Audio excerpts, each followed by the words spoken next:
China and India had 22 standoffs in the last 2 years. The very recent one is the Doklam standoff. Amid the ongoing tensions over Sikkim road construction between India and China, the experts of the neighboring country warned that Beijing will safeguard its sovereignty in the border conflicts with New Delhi even at the cost of war. In the backdrop of a standoff at the Doklam area tussle for the consecutive fourth week, the official media and the think tanks said war is possible if the conflict between India and China is not handled properly. For decades now, the Chinese government has been spending a significant amount of resources to modernize their military assets. And on the other hand, the Indian government has also geared themselves when it comes to military capabilities. But before we come to the Doklam situation, let us know the reason why China is creating the unnecessary tensions in the area.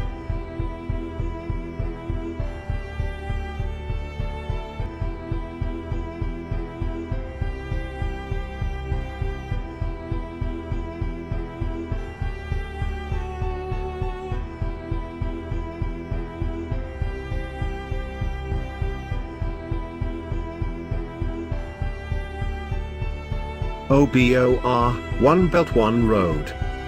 Spanning more than 68 countries and encompassing 4.4 billion people and up to 40% of the global GDP, China's One Belt, One Road project is not short on ambition. No one is totally sure.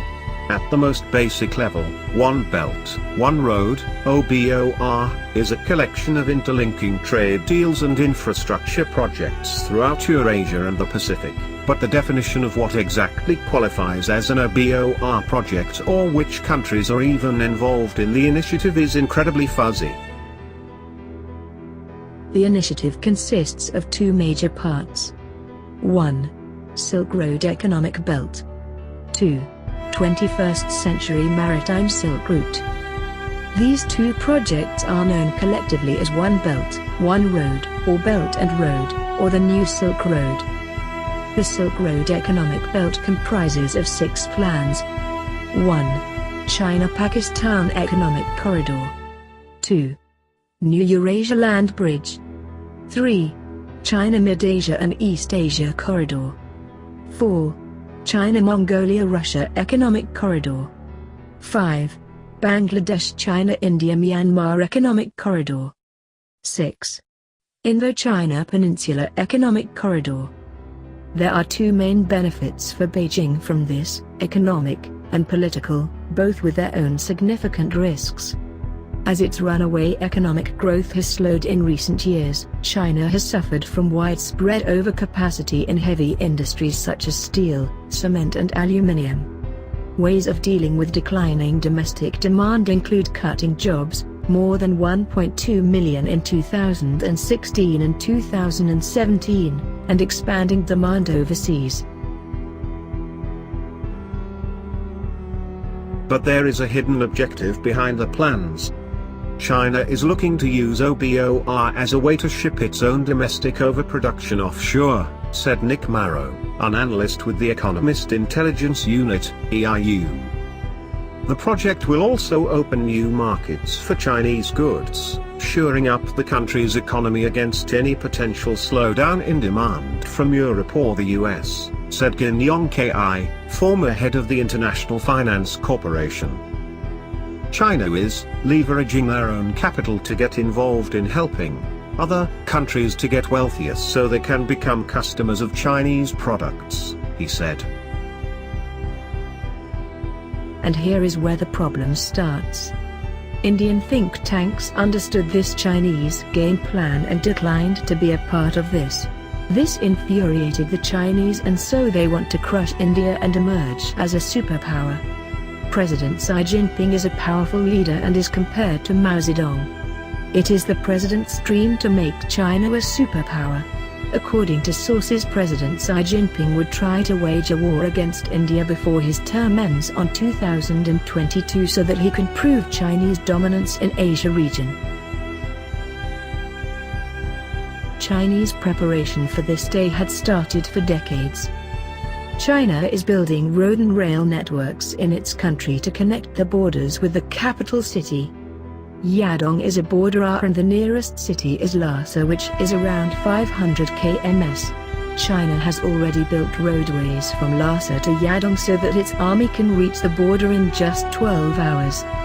Lhasa is connected to Beijing via air and it takes only 4 hours by a domestic flight and much less by fighter jets.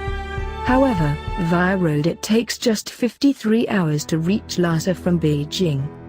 Even other Indian neighbors like Nepal and Pakistan learning Mandarin so that China can help of any type from them.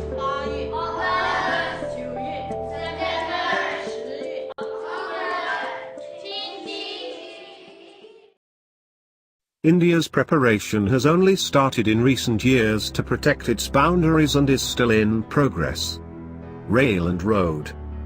For more than 5 decades, India ignored the roads along its 4,056-kilometer long, 2,520-mile, disputed border with China.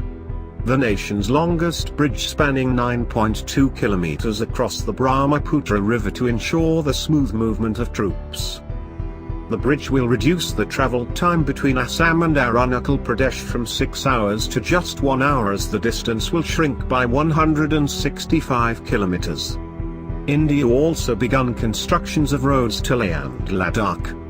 Army. India has started a new division of Army in the last 2 years, the 17 Mountain Strike Corporation. It is a part of 2nd Infantry Division of the Indian Army.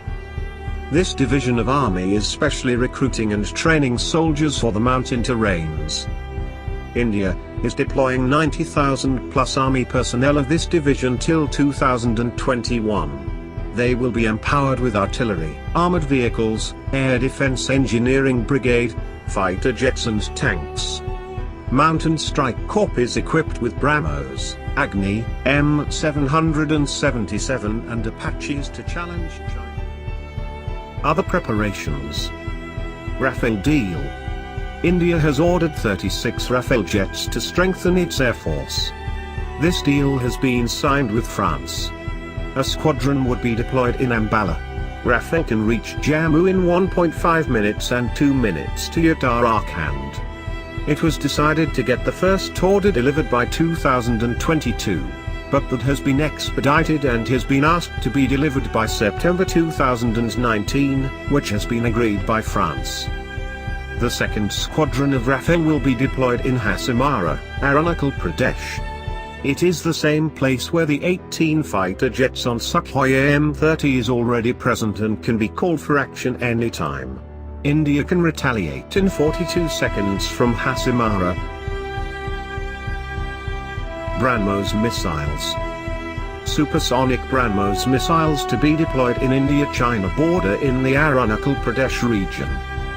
Akash missiles. Earth-to-air Akash missiles, 6 squadrons to be deployed in the northern borders of India and China. Hercules aircraft. 6 Hercules aircraft to be deployed in Panagarh, West Bengal.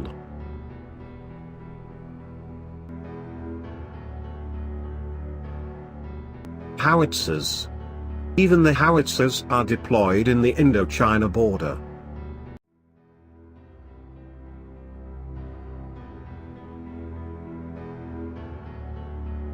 Tanks.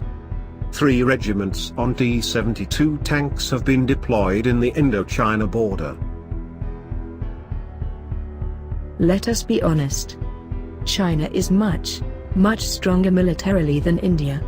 The reason is partly because of China's spending on defense, which at $145 billion is almost 3 times that of India's, and partly because between 2004 to 2014, under the Congress-led UPA government, defense took a backseat while China continued to gallop forward. So technically, India's military is 10 years behind that of China's. Yet history is proof that wars are not won by sheer numbers or technological advantage alone. Let's compare the global firepower of India and China.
Press the like button if you like the video and subscribe to the channel and press the bell to get the latest videos.